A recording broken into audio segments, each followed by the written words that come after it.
Mukubitira amashi umukozi w'Imana. Wili nababwiye ngo iki giterane umwuka ariko umwuka agira neza ye. Nimewambia katika mkutano huyu roho ni mwema. Mwebwe ko murabona mwamufashwa ngo mkutano wabaye. Nyinyi mnasaidika eti mkutano imefanyika. Ukuje kubonana nawe byanejeje cyane. Nyinyi mimi tu kuonana naye imenifurahisha. Na apotre, na mtume, na rugondera, na pastor, na shaka. Nilikuwa na wahitaji. Bwira mugenzi wangu nawe. Ambia ndugu yako na wewe. Hallelujah. Noneho ngira mahame y'umurimo. Mimi nina principles za kazi. Ndabwo nzapfa kwemera invitation. Mimi huwa sikubali invitation yoyote. Ariko iyo umwuka mbwiye ngo iyo nubwo isane wamuyemera vuba. Lakini roho akiniambia hiyo invitation uikubali haraka. Nzamzemera ntabisobanuye birebire kugira ngo numusobanurire impamvu ya gutuma ndaza. Huwa nakubali haraka kwa sababu nisiwe na sababu itasababisha nisikuje. Hakaba nabandi nubwo bogira gute. Kuna kuwa na wengine hata wafanyeje. Niko biba bimeze. Ni hivyo ilivyo. Nukuvuga ngo umusoro wa telefone sinari komenya wari wakambwiriza na kusema kijana aliyenipigia sikujua jina lake, alikuwa ananiambia majina. Aravuga ngo aposto tezyayo niho bakorera ni nao wanafanyia katika mafuta ya mtume, hapo ndipo watafanyia mkutano. Ashaka kumenya ko noboneka aposto tuzoganira nyuma. Akataka tuzungumze naye ndio tukuje kuzungumza na aposto nyuma. Na mamubwira ngo takibazo kandi ibintu byose biri related bihabzinjana no kuramya. Lakini mambo yote ya kuabudu hapo umeniguza. I love your presence. I love your presence. I love your presence.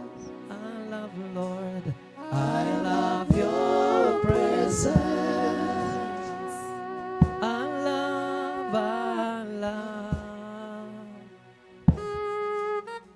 love your presence. I love Lord. I love your presence. I love your presence. I love your presence. I love your presence. Sigira ngo twakize. Tumeiga nyimbo hiyo. Ko muri ko munde.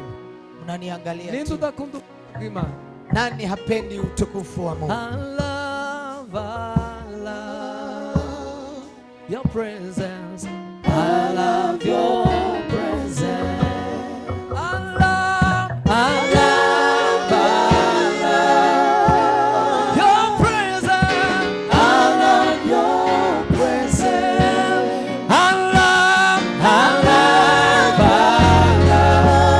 your presence, Lord. I love your presence.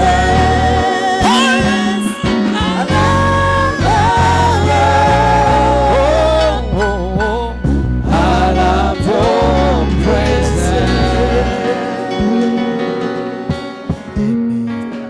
Ninapenda uwepo wako, uwepo wako. Ninapenda uwepo wako, uwepo wako. Ninapenda uwepo wako Baba, uwepo wako. Ariko muze amateraniro atari mu bwiza bw'Imana ukunta abishe. Lakini mjajua kongamano ambaye haina utukufu wa Mungu vile inakuanga chungu. Umunsi umwe ngo Abisiraheli basigaranye. Siku moja wana wa Israeli wamebaki. Basigarana n'igikopo na Imana yaragiye kera. Wakabaki na umukebe. Na mkebe na Yesu ameenda. Asante. Amaze ngo bikozega ku rugamba gabikoreye ngo bafite Imana. walipofika vitani wanadhani wanambeba naho Mungu. Imana ntikibamwo bakoze ibyaha barayiretse barayimuye. Mungu hayupo hapo, wametenda dhambi wakamfukuza. Bahora babona imbaraga z'Imana zigaragara iyo bafite isanduka ry'Imana. Walikuwa wanaona nguvu za Mungu zikizihirika wakiwa na sanduku la agano. Ariko Imana yakeneraga kuba muri bo, Lakini isanduka rikabaho gusa ngo barirebe, ariko iri muri bo. Mungu alihitaji kuwa pamoja nao na sanduku iko kando lao ili Mungu aendelee kuwa ndani mwao. Bayimure muri bo nayo yamiva muri chake. Walipomuondoa ndani mwao na Mungu akaondoka ndani ya sanduku. Isanduka bakacikorera. Sanduku wanalibeba. Amateraniro bakayakora. Kongamano wanalifanya. Naho ubwiza ntabo. Lakini utukufu hakuna. Amazu umunsi umwe ngo bama bavuga ati Abafilisitiya baratumenyereye. Turajana isanduka ry'Imana. Wafilistia wametuzoea, wakalibeba sanduku la Mungu. Bararyikora barigeze ku rugamba. Wakalibeba mpaka vitani. Abafilisitiya bararifata. Wafilistia wakaishika. Abafilisitiya bafata Imana. Wafilistia wanaweza kumshika Mungu. Ni sanduka bafashe ntamana ari. Ni sanduku walishika, hawajamshika Mungu. Amaze umugore umwe ngo abyara byihutirwa, ibise biramutungura ngo umwana amwita Ikabod. Alafu mama mmoja akashikwa na mimba akamzaa mtoto akamwita Isha. Aravuga ngo ubwiza bwavuye Ikabod. Bwavuye muri Israeli. Akasema utukufu wa Mungu imeondoka katika Israeli. Bwira mugenzi wangu Imana ikurinde ubwiza bw'Imana kukuvaho. Ambia ndugu yako Mungu akulinde utukufu wa Mungu isiondoke kwako. Ari kukora kuja mu ikanisa Imana ndayiri kumwe nawe. Unajua kwenda kanisani na Mungu hayumo ndani mwako. Ukazugenda prayer center naho ntanigi. Unaenda mlimani kuomba na Mungu hayumo ndani mwako. Ndambaraga z'Imana ziza zigaragara mu by'ukora by'Imana. Hakuna nguvu za Mungu zinazirika kwa mambo ambayo unatumika ya Mungu. Dukeneye ubwiza bw'Imana. Tunahitaji utukufu wa Mungu. Ngiye kuganira makuru akomeye cyane. Nataka kuzungumza habari ngumu sana. Sema amen. Hallelujah. Ngiye kuganira amakuru atari maremare ariko aremereye. Nataka kuzungumza habari fupi lakini ambayo ni ngumu. Mu bintu bimbabaza nukuja mu materaniro kenshi barandarika muri bene wacu ariko nkabona Imana yaragiye. Kinachonizunisha ni kwa sababu wengi wetu wananialika kwa ndugu zangu na mkuta Mungu ameondoka. Amakuru ngiye kuganira habari nataka kuzungumzia ari mu ngoma ya kabiri katika Wafalme wa pili. Turashaka Waamuzi. Ni ntabwo ari Waamuzi. Ni Mambo ya Nyakati cyangwa Chronicles barabyumva. Yeah. Second Chronicles 5 chapter 5 verse 7 to 14. Ndasaba umuntu uzi gusoma ikinyarwanda adategwa kuko sinogisoma ngo norangiza isaha nk'iyansoma izo verse. Bitewe nuko ayo majambo ntayamenyereye vuba. Ariko kuna msomaji hapa. Uransomera gutegeka kwa kabiri ni gutese ingoma za kabiri. Ni ingoma ntabwo ari no gutegeka papa. Nanavuze gutegeka? Ni ingoma. Konda gerageza kubyibuka nkabivanga. Ariko Second Chronicles 5 umurongo wa 7 kugeza ku 14. Bamuheze microphone adusomere tumanuke dutegera kugira ngo uze kuvuga amakuru ariko wabanje kumva. Siko bimeze? Mambo ya Nyakati ya pili 5 mstari wa 7. Twende mama. Maze abatambyi bacura isanduku y'isezerano ry'Uwiteka ahantu hayo. Buri muntu wese avuze ngo ahantu haryo. Kila mtu aseme mahali pake. Kuko kondagumaga kutranslating uko baye bavuga hari. Aho nzoza mvuga muhashire mukanda lining mugashireho akarongo yego. Muweke kistari mahali ahantu haryo. Mu nzu ahavugirwa ahera cyane munsi y'amababa y'ibishushanyo by'abakerubi. Amen. Endelea mpaka 14. Kuko ibishushanyo by'abakerubi byari bitanze amababa hejuru y'ahantu h'isanduku, bagatwikira isanduku n'imijisho yayo.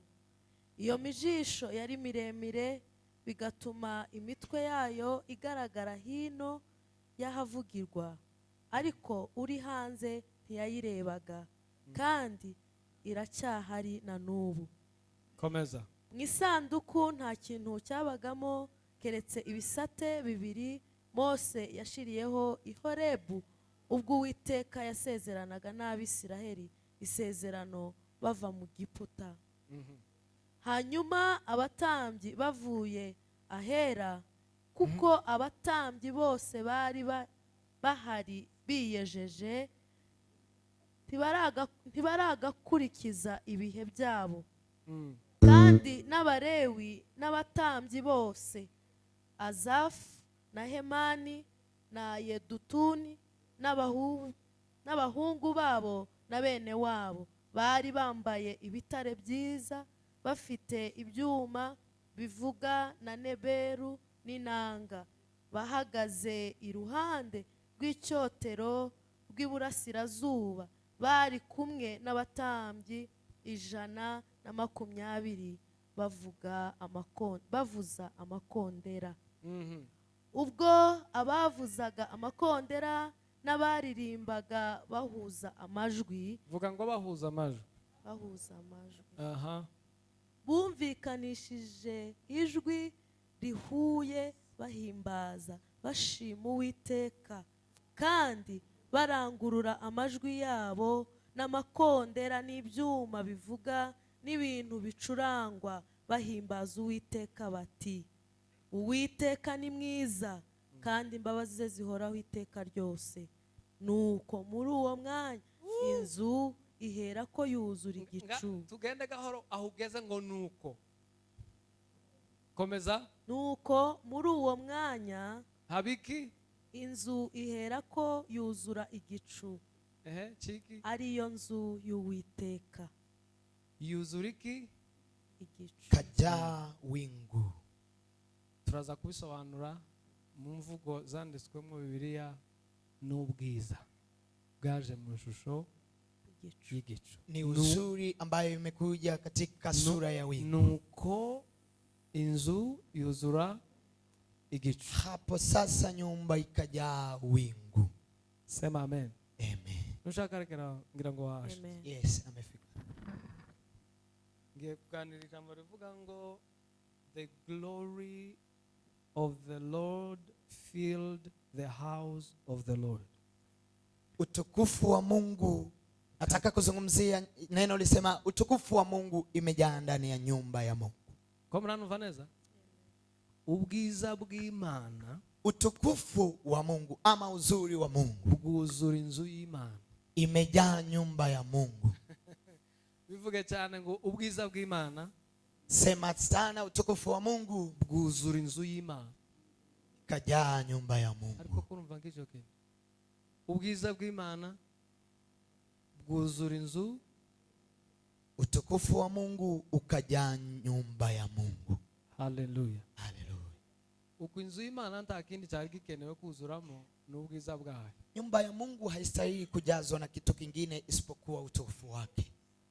Inzu kubakwa gutya yarangiza kabura ubwiza bw'Imana ntacyo bivuze. Nyumba kujengwa kama hivi alafu inakosa utukufu wa Mungu haina kitu. Amakanisa manini y'amadini menshi yubatse inyubako zikomeye. Najua makanisa mengi ya kidini yamejenga majengo makubwa. Ariko ikibabaje ni ukuvuga ngo kurinjira muri iyo nyubako iteye ubwoba ariko indani nta bwiza bw'Imana buri. Lakini takuhuzunisha ni kwamba unaingia katika jengo kubwa hilo linalotisha, unakuta hamna Mungu ndani ya jengo hilo. Vuga ngo ubwiza bw'Imana. Sema uzuri wa Mungu buzura mu nzu y'Imana. Ikajaa ndani ya nyumba ya Mungu. Sema amen. Hallelujah. Jewe ndi umwigisha.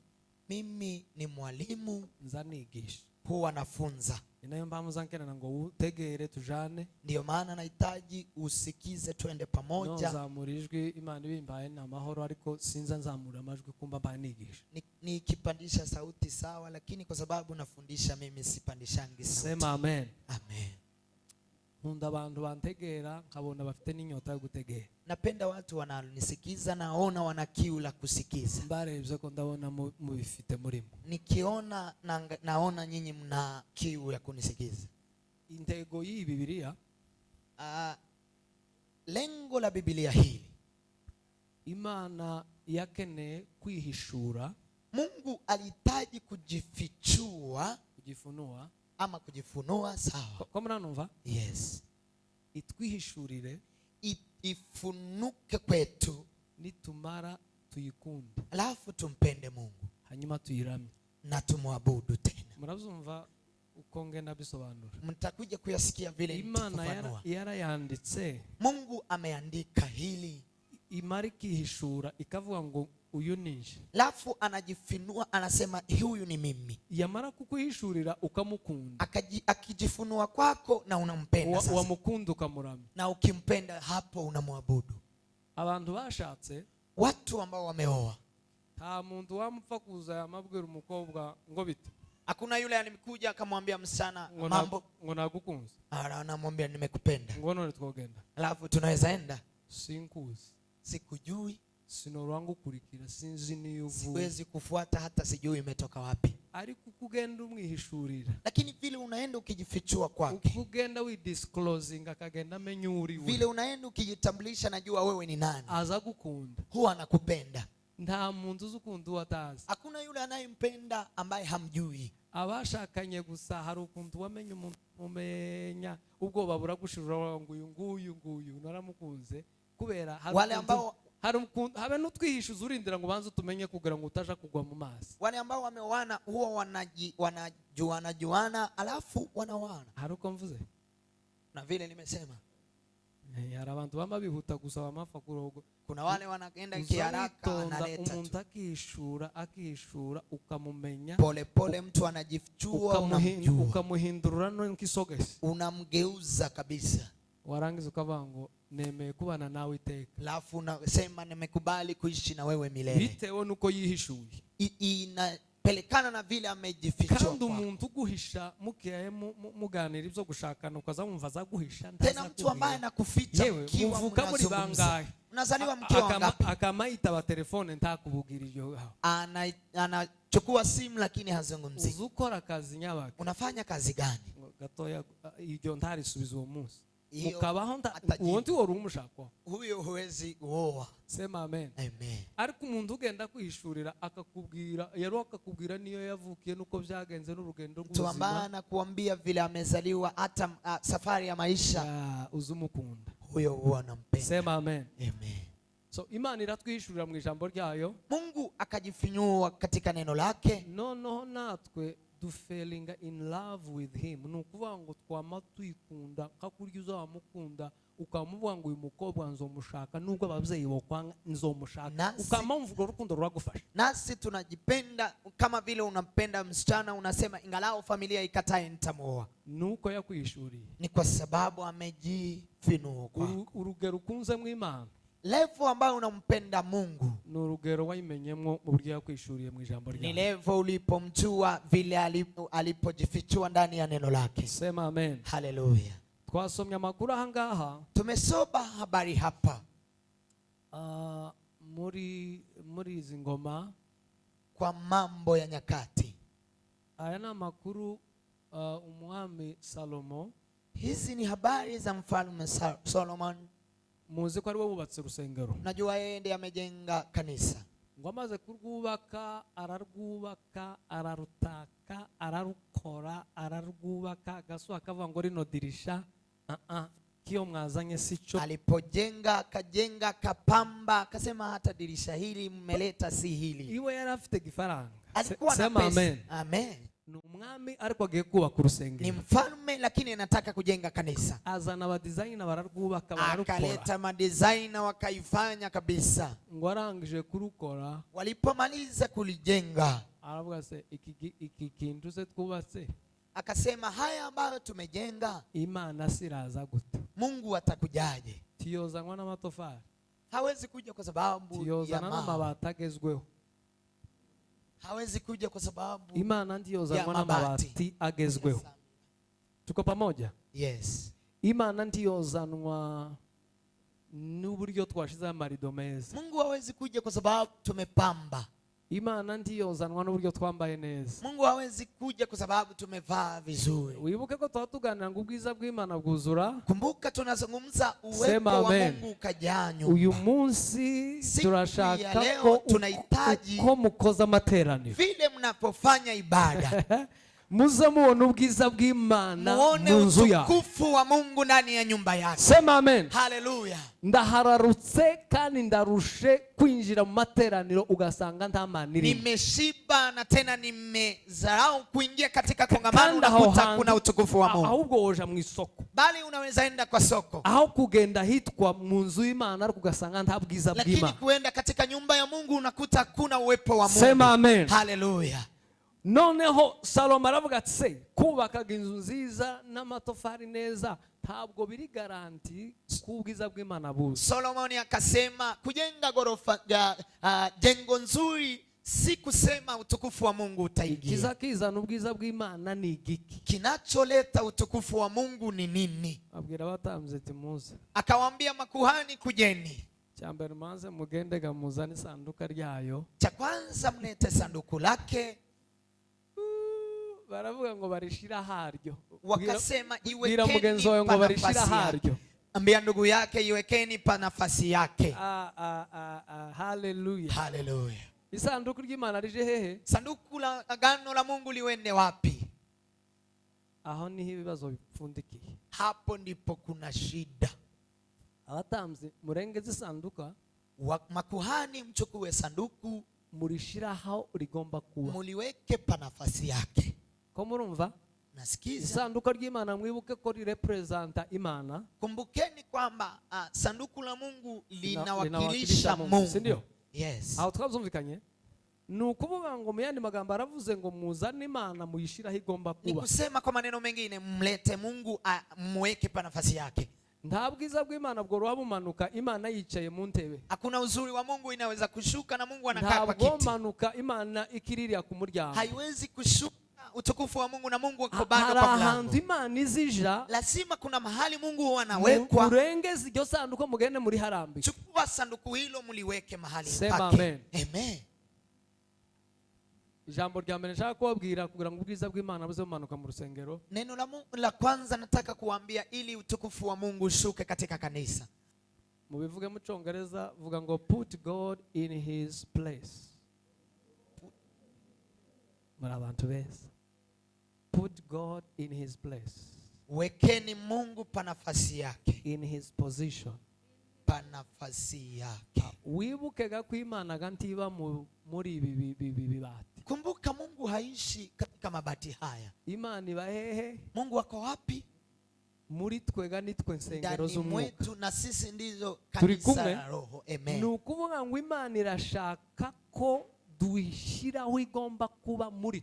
Ni kusema Mungu anahitaji tumuweke pa nafasi yake ndani mwetu. Sema amina. Amen. Nubwo twoza tukarembesha hano ariko Imana yabuze aho igomba kuba muri wowe nta bwiza bwomanuka. Ingalao tuje turembeshe hapa alafu Mungu akose pa nafasi yake ndani mwako, hakuna Mungu. Nitumara kumva ko ari twe nsengero, tukisha sikiza kwamba sisi ni hekalu, ni wewe nanje, wewe nami, kugira ngo ubwiza buze bumanuka ahantu, ili utukufu wa Mungu ushuke hapa, buri wese Imana iziba igomba kuba muri. Kila mmoja Mungu aishi pa nafasi yake ndani mwake. Tahandi ziba.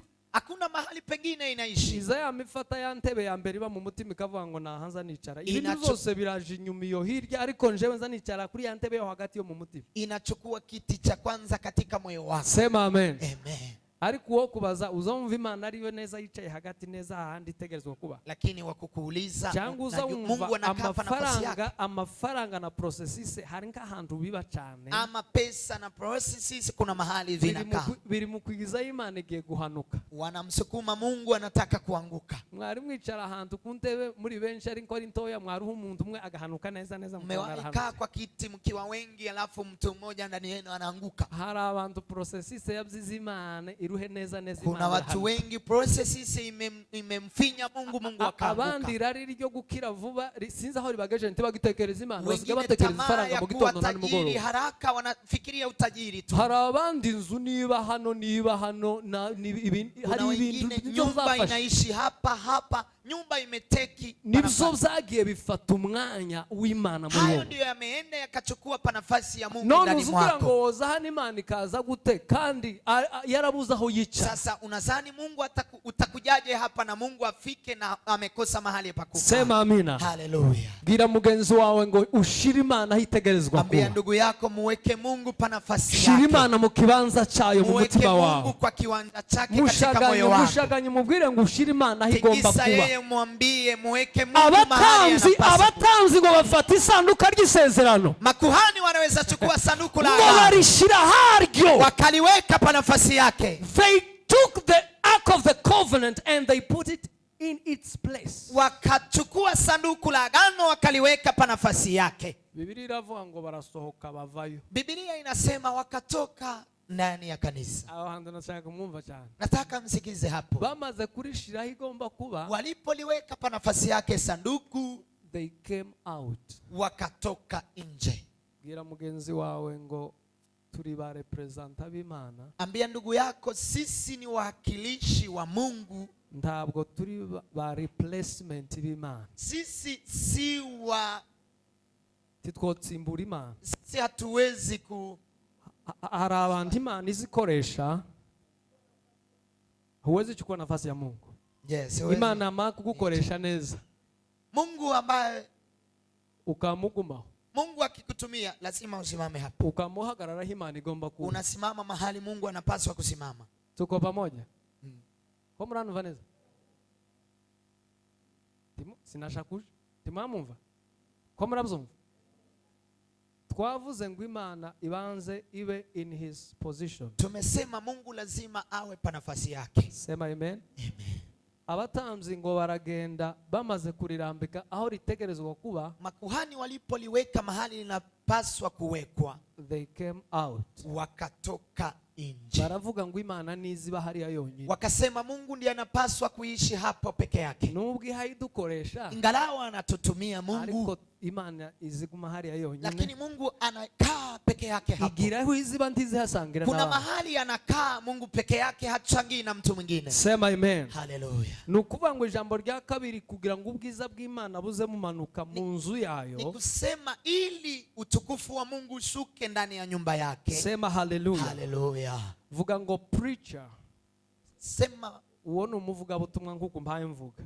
Muinjilisi kama hivi mimi nafanya injili. Has to give space to God. Lazima ampe Mungu nafasi. Harabaza bavuga Imana yabakoresha. Kuna wale wanazungumza Mungu akiwatumia. Ndiba have ngo Imana ihabwe icubahiro. Hawatoki ili Mungu apewe sifa. Bakahaguma ngo bagihabwe. Bali wanaendelea kukaa hapo ili wapewe sifa hizo. Izimanuka iyo atari igiye kugihabwa. Mungu hashuki kwa sababu yeye haendi kupewa sifa. Abatamzi ngo bamaze kurishitsayo barasohoka baravuga ngo twarangije umurimo wacu wo kuministeringa, twavuze, twakoze, akandi kazi kacu nukurishiraho twamara tugasohoka. Makuhani wakaweka wakatoka wakasema sisi kazi zetu tumemaliza, kazi ni ya Mungu. Sema amen. Amen. Abavuga butumwa bari hano. Evangelists ambao wako hapa. Abantu benshi bazozamuka. Watu wengi watapanda. Jewe sinza ntinya kuzamuka kuko nzozamuka ahubwo nzantinya se. Mimi siogope kupanda kwa sababu nitapanda. Ukundikalifiye kuzamuka. Je, naogopa kwani mimi nastahili kupanda? Kono utangira kuzamuka ahubwo nkagwa. Je, naweza kuanza kupanda na anguka? Hari abantu bazabarira ngo ndashaka kuzamuka Imana nzamura. Kuna wengi wanalia Mungu anipandishe napande. Abantu bazi kureba neza babwira Imana ngo banzu ndebe neza nubona ndabikwiriye unzamura. Watu ambao wanajua ungumisha aho nari. Watu ambao wanajua huwa wanamwambia Mungu niangalie kwanza. Muzirinde igihe cyose Imana gukoresheje kwaba kuramya, kwaba guhimbaza, kwaba kubwiriza, kwaba gukora ibitangaza, uzurangiza ureke Imana igume ahitegerezwa. Jilinde siku Mungu akikutumia kwa kuabudu. Ngo barishira haryo bo barasohoka kuko batagumanye nari. Wakaliweka pa nafasi yake hao wakatoka. Kwa nini hawajakaa naye? Nuko rigira ho rizariba nta mwana w'umuntu uzo muri place y'Imana. Ni kwa sababu kuna mahali pake inaishi, hakuna mwanadamu anaweza ishi hapo. Imana ibafashe abantu baza bareka Imana ihabwe icubahiro cyane. Mungu awasaidie watu waache Mungu apewe sifa zake. Sema haleluya. Amen. Number 1, put God in his place, in his position. Number 2, namba ya pili, preacher has to give space to God. Injilisti wampe Mungu pa nafasi yake. Turaba representa b'Imana gusa no kwiwakilisha twarangiza. Sisi ni wakilishi wa Mungu tu. Tukimaliza hatutakuwa Mungu. Tituzigera tuiramplasa ngo dukore mu rwego rwayo. Hatutachukua nafasi yake tufanye kwa muda wake. Ijambo rya gatatu. Neno la tatu. Sema amen. Bamaze gusohoka, walipotoka bavaho bashize isanduka ry'Imana. Wakatoka mahali wameliweka sanduku la Mungu. Twasomye, kuna mahali tumesoma 12 umurongo 5:12 kugeza kuri 13. 5:12 wa musomyi wacu yahavuga kugira ngo tujane tugiye kurangiza guhera ku murongo wa 12 kugeza ku 13. Uko turasoma ingabo za kabiri, 2 Chronicles 5, ariko noneho hera ku murongo wa 12. Kandi Abalewi n'abatambyi bose, Asafu na Hemani na Yedutuni n'abahungu babo na bene wabo, bari bambaye ibitare byiza, bafite ibyuma bivuga na neberu n'inanga, bahagaze iruhande rw'icyotero rw'iburasirazuba, bari kumwe n'abatambyi 120 bavuza amakondera. Ubwo abavuzaga, subiramo mikrofone yawe yapoteye aho ngaho sasa. 13 mikrofone yiwe yabayite. Hallelujah. Hallelujah. Ubwo abavuzaga amakondera n'abaririmbaga bahuza amajwi, aho ngaho garara mama. Mu Cyongereza aravuga ngo, indeed it came to pass when the trumpeters and singers were as one. Can you say as one? As one. Bari hamwe, walikuwa pamoja, bari kintu kimwe, walikuwa umoja. Sema amina. Amen. Bameze gute? Walikuwa na umoja. As one. Walikuwa ni mtu mmoja. Bari bavuza ivyuma aho nga instrument, abacuranzi bari tayari. Kuna piga nzenze wako tayari. Niyo mpamvu tugomba kugira ivyuma. Sema amina. Ndiyo maana tunastahili kuwa twarangiza bavuze ikwaya ndetse bavuze n'inombure bari bafite. Wamesema hata namba walikuwa nayo. Mugomba kugira baririmbye mukamenya ngo barahamagawe kandi abangaba turabazi bafite uwo muhamagaro. Ni lazima mjue muna waimbaji wameitwa, tena hawa tunajua wana moto. None kugira ngo ubwiza bw'Imana bumanuke, ili utukufu wa Mungu ishuke, bagomba kuba one. Lazima wawe wana umoja. Sema amen. Amen. Ijambo rya gatatu rero kugira ngo ubwiza bw'Imana buze bumanuka mu rusengero, kitu cha kwanza ili utukufu wa Mungu ishuke, God's presence is manifested in the atmosphere of unity. Sema amen. Amen. Igihe cyose uzoza wumva umuntu ari hano kwirido, kila wakati ukisikiza mtu wako hapa anasema, lakini iyo ndirimbo uteye nyimbo umeimba hiyo nyimbo gani? Namwambia nenda mimi nilikuwa nadhani tusiimbe hii, tuimbe hii. Ngo nigute mwabigize uyu munsi ngo ko twarepesiye ngo byanganze gute? Tulikuwa tumefanya practice hii, sasa mmeleta hii nini? Umutima uriyi undariyi, moja moyo wake uko huku, mwingine moyo wake uko huku. Mukama mfa guhurira hano naho imitima munakutana hapa tiriku hamko pamoja. Kwa muribwira ngo ubwiza bw'Imana bwo manuka abantu badahuje hano. Mnadhani utukufu wa Mungu itashuka na watu hawako kitu moja hapa. Sema amen. Amen. Niba mshaka ubwiza bw'Imana buze manuka mu rusengero mu nzu yayo, kama mnahitaji utukufu wa Mungu ushuke ndani ya kanisa, Imana mireba imitima uburyo muri umwe. Mungu anaangalia moyo vile nyinyi ni kitu moja. Mufite lengo moja. Mufite lengo moja, muhuje umutima, muhamukora igikorwa kimwe, muhamusengera hamwe. Mkiwa na lengo moja, moyo moja, unaombea kwa pamoja. Amen. Sema amen. Amen.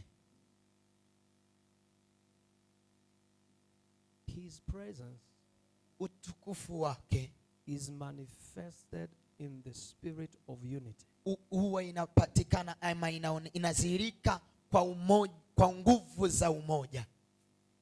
Yego mzamugira uniforme. Yes, muwe na uniform. Muzi ko uniforme abakorari benshi bayikoresha cyane. Najua wanakwaya wengi tumia uniform. Ariko nubwo mwogira uniform kwisa mwese mwamara gusa hano ariko mu mitima muri divided nta bwiza buzoma. Lakini hata kama muwe na uniform mfanane lakini ndani hamfanani, niyo hakuna utukufu wa Mungu. Biblia iravuga muri Zaburi 133 iravuga ngo ndio maana Zaburi ya 33 ni vizema bavandimwe bakorana bahwana baririmbana bakorana basavingana babwiriza ba ndugu waishi kwa umoja. Ya mavuga ngo bandiyo bameze gutyo ngo bazamera nko nk'ikime kiza kimanuka cyangwa se kamavuta yasutswe ku mutwaro. Hao ni kama umande ama mafuta ambayo yamemwagilia kichwa cha Aaron. Aramanuka agera ku mwenda, aramanuka agera no ku misozi. Akashuka mpaka akashuka kwa mavazi mpaka chini. Ariko aravuga ngo aho ngaho. Lakini akasema hapo ni Imana yategekeye umugisha. Hapo ndipo Mungu ameamuru baraka zake. Uzi ko Imana nayo ndigira desordre yo kuza ngo usange ndi muhuje nimbara ngo ibaheze. Najua Mungu hana fujo ya kuingia mahali hamna. Sema amen. Amen. Muze mureka haba ubumwe ni haba ubumwe nubwo mwoba batatu. Bibiri iravuga ngo babiri cyangwa batatu aho bari bahuje umutima. Isaya amevuga ngo muwe na umoja mahali watatu ama wawili wamekutana. Sinosiba. Mungu anashuka. Sema amen. Amen. Ariko ngo mwizina rye. Lakini katika jina lake. Uziko abandi bazaterana bitari mwizina rye. Kuna wengine wanakusanyika isipokuwa kwa jina lake. Ariko bitari mwizina rye ntizizi. Mkiwa 50 na hamna jina lake. Muteranye mwizina rye. Lakini mkikusanyika kwa jina lake. Muhuje umutima. Mkiwa na moyo mmoja. Isaya amevuga ngo ngaho ngiye kwirirwa. Anasema hapo nitashinda. God's presence is manifested in the spirit of unity. Utukufu wa Mungu inazirika kwa roho ya umoja. Ndamuke amwibuka number 1 twavuze ngo God's presence cyangwa se we have to put God in his position. Lazima tumweke Mungu pa nafasi yake. Bamaze gushira isanduku aho rigomba kuba. Walipoweka sanduku mahali inapaswa kuweko. Icya kabiri abavuga butumwa cyangwa barya ba ministering barya baririmba barya bayobora bagomba kubisimana bakigirayo. Cha pili wale wanaoongoza lazima wamwachie Mungu pa nafasi watoke. Give him space. Mpe Mungu pa nafasi. Sema amen. Amen. Number 3, namba ya 3 twavuze ngo the presence of God is even manifested ahantu hari ubumwe. Tumesema kwamba utukufu wa Mungu ama uzuri wa Mungu inashuka mahali kuna umoja. Uko bavuze ngo bose baba nk'umuntu umwe babikintu kimwe bahuza amajwi bararirimba wakawa kitu moja wakakutanisha sauti wakaimba. Sema amen. Amen. Hanyuma ikintu bakoze ngo barahimbaza. Lafu kitu wamefanya wakasifu. Nukuvuga ngo the presence of God is manifested in the atmosphere of praise and thanksgiving. Utukufu wa Mungu inazirika mahali kuna kuabudu na kusifu. Bavuze n'indirimbo, iyo niyo ndirimbo Imana ikunda kuruta izindi zose. Wamesema hata nyimbo na nyimbo hiyo bazabandika muri Biblia. Hiyo nyimbo ndiyo inaandikwa katika Biblia. Shukuruni Bwana kwa kuwa ni mwema, kwa maana fadhili zake ni za milele. Bahuje umutima wakiwa na umoja, ibyuma bihabi bizinjirana neza, zenze wakipiga vizuri hakurya mwadukoreyeho kama vile mmetupigia. Koraho kandi piga tena tusikize. Nawe papa. I will declare you are the only God, the only God, the only God. I will declare you are the only God, the only God I know. Amen. Hallelujah. Hallelujah. I will declare you are the only God, the only God, the only God. I will declare you are the only God, the only God I know. Iyo muhuje umutima mugahuza amajwi abantu bagakora kuzuma mukavuga ngo niwe wenyine nzovuga ko ari wowe wenyine nzi, ni wowe Mana nta yindi. Mkiwa na umoja kwa mioyo pia masauti. In the atmosphere of praise. Pa area ya ahantu mwamuzamura amashimwe imbere y'Imana. Kwa mahali mnapandisha shukrani zenu kwa Mungu. Imana iza yamegumika manuka. Mungu anashuka. Anashuka. Nta makuru maremare. Hakuna habari ndefu. Nta kuvuga makuru maremare hagati. Hakuna habari ndefu. Ni kuendelea kumtukuza Mungu. Sema hallelujah. Hallelujah. Amen. Ubwiza bw'Imana na uzuri wa Mungu ukuzura mu rusengero. Inajaa katika kanisa.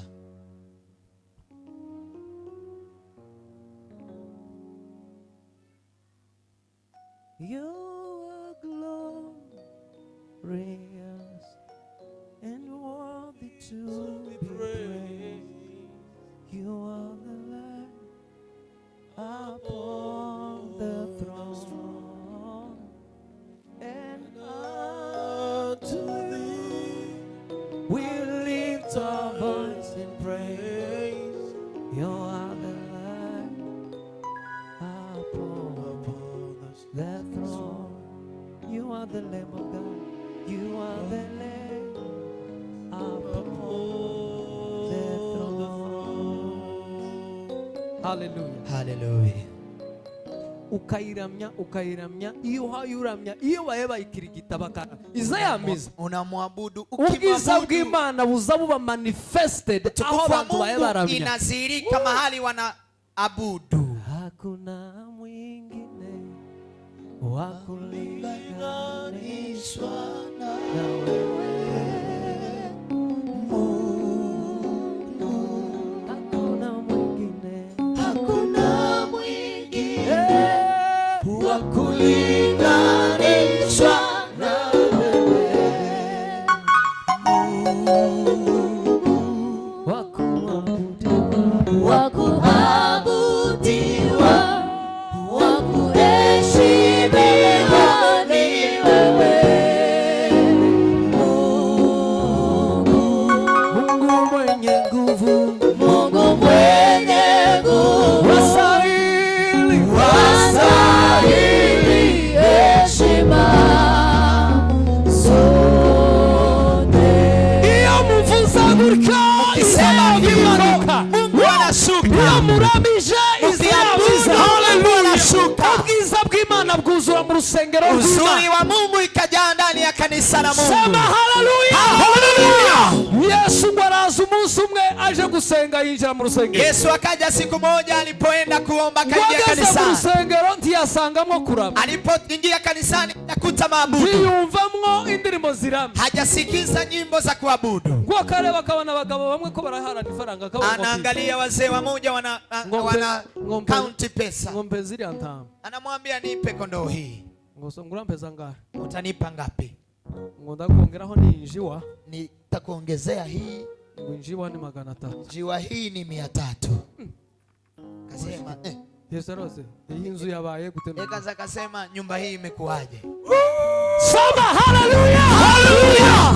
Twavuze ngo inzu y'Imana. Tumesema nyumba ya Mungu yuzura ubwiza bw'Imana. Ikajaa uzuri wa Mungu. Yesu arabatoya Yesu akasema la. Inzu y'Imana sokwizime. Nyumba ya Mungu haipaswi kuwa hivi. Wafata umugozi. Akachukua kamba. Nuko ntaho mfite. Wafata umugozi. Akachukua kamba. Akavuga ngo kutahayura. Akasema wewe kwa nini waje kudandaza? Umekuja kuuza. Akapiga. Sohoka. Toka. Ibiza bikorerwa hano nukuraba. Yanayofanyika hapa ni kuabudu. Waje kudandaza, waje kuvuga amagambo. Umekuja kuzungumza maneno. Sohoka. Toka. Ariko Yesu ni uwa mbere. Yesu ndiye wa kwanza. Ngo arabakubita. Akawachapa. Akamakubita umugabo akamahirika n'imeza. Anamchapa mzee hata toa meza. Yesu iyi ni inzu ya se. Akasema hii ni nyumba ya baba yake. Twagiye. Haleluya.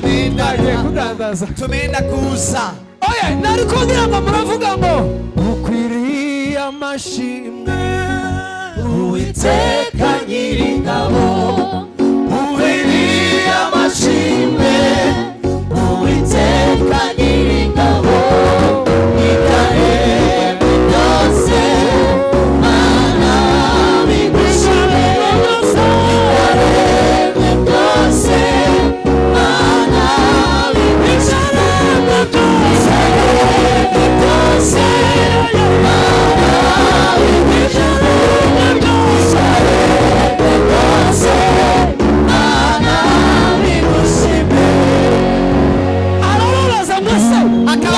iki mmekuja kuuza, ko mutaye mukora icyabazanye hamfanye kile kilichowaleta hano.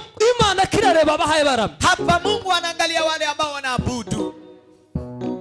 Arababwira ngo inzu y'Imana Akawaambia nyumba ya Mungu is the house of prayer, ni nyumba ya maabudu, is the house of praise, ni nyumba ya kuabudu, is the house of worship. ni nyumba ya kusifu. Ibi bintu murimo muzamuzana hano Haya mnayoyaleta hapa bitari ukuramya data, na si kumwabudu Baba, ntabwo ari ibyaha, si ya hapa. musohoke. Mambo hayo si ya hapa, tokeni. Sema haleluya, haleluya. Ese Imana yinjiye izisanga abantu bazamuye amaboko. Mungu akaingia anakuta watu wamepandisha mikono. Mungu akikuja anakuta umepiga magoti. Ukisema unastahili, wavuga ngo urakwiriye. Ukisema unastahili, you are holy, holy, holy.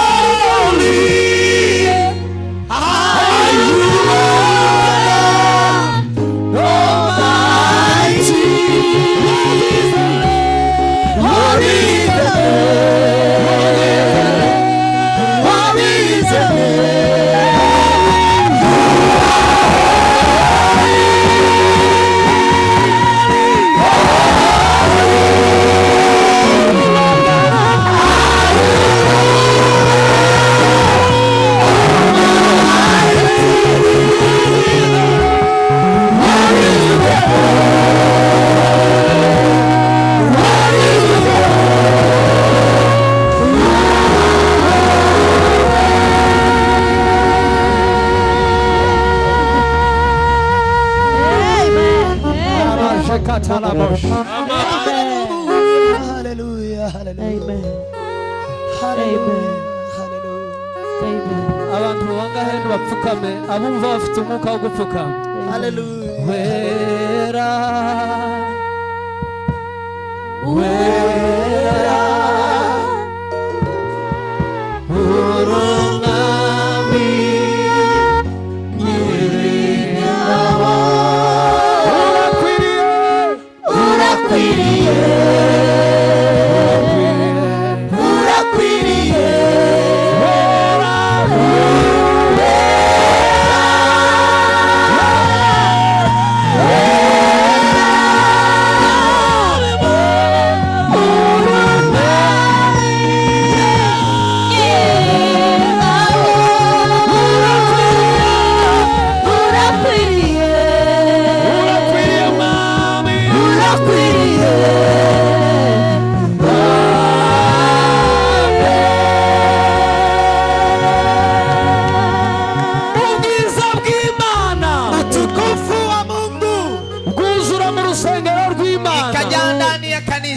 ubwiza bw'Imana, utukufu wa Mungu kuzura mu rusengero rw'Imana, ikajaa ndani ya kanisa la Mungu. the glory of the Lord, utukufu wa Mungu filled the house of God, ikajaa ndani ya nyumba ya ubwiza Mungu. bw'Imana, utukufu wa Mungu kuzura mu rusengero rw'Imana, ikajaa ndani ya nyumba ya Mungu.